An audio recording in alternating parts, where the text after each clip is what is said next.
Steve Jobs, Apple phone, Apple கம்பெனியுடைய நிறுவர்.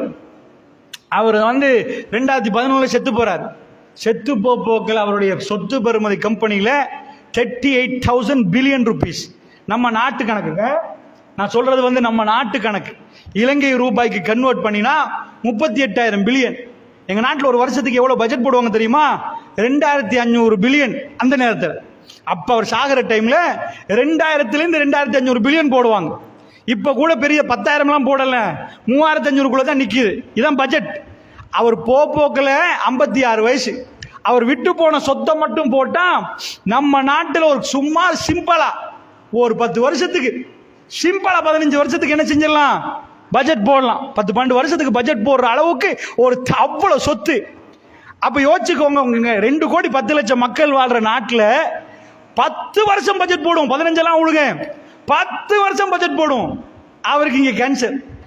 இந்த கேன்சருக்கு அவருக்கு உலகத்தில் ஆகப்பெரிய ஸ்பெஷலிஸ்டை இப்ப கால் பண்ணி, ஒரு வருஷம் உன் சேலரி இப்ப பேங்க்ல டிபாசிட் பண்றேன், ஒரு வருஷத்துக்கு நீ என்ன உழைப்பியோ இங்க வா, என் வீட்டுக்கே வா, என்கிட்ட ஒரு கிழமை இருந்துட்டு போ, எல்லாம் பண்ணு. செய்யலாமா?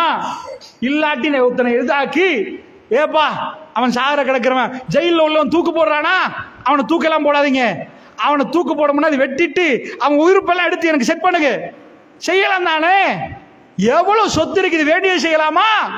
அந்த கேன்சர்ல 56 வயசுல அவன் உழுவுறான். அல்ல என்ன காட்டுறான்? உனக்கு தந்த உறுப்புட பெருமதி தெரியுமா?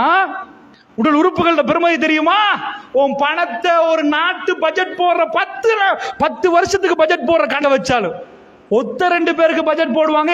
வீட்டில் உள்ள ஒரு குடும்பத்துக்கு பட்ஜெட் போடுவாங்க வாப்பாமார்கள். இந்த மாசம் எவ்வளவு செலவோ, அவை 2 கோடி 10 லட்சம் பேருக்கு பட்ஜெட் போட்டு, அது ஒரு 10 வருஷத்துக்கு பட்ஜெட் போட்டா எவ்வளவு பெரிய சல்லின்னு யோசிங்க. அவருக்கு வந்த கேன்சரை இல்லாம ஆக்க முடியல. புரியுதா உங்களுக்கு? அவ்வளவு பெருமதி இந்த உறுப்பினர். நாம எப்ப புரியுவோம்? அடே, ஸ்டீவ் ஜாப்ஸை விட நான் பணக்காரனாச்சு, அவனுக்கு இது வேலை செய்யாம போச்சு, எனக்கு வேலை செய்யுதேப்பா. அதானே உண்மை. உடல் அப்படித்தானே கணக்கு போடணும். எல்லாம் கோடி கோடியா இருந்து நடக்கவும் முடியல, கண்ணு விளங்குறது, கிட்னியும் போய் ஹார்ட் இதாயினா என்ன பணக்காரன்னு கேட்கிறேன்? என்ன பணக்காரன்? அதான் அல்லாஹ் ரப்புல் ஆலமீன் அந்த பெருமதியை காட்டணுமா? அந்த பெருமதி எப்ப விளங்கும்? இழந்த ஒரு ஆள்கிட்ட போனா விளங்கும். நான் ஏதை சொல்றேன் தெரியுமா?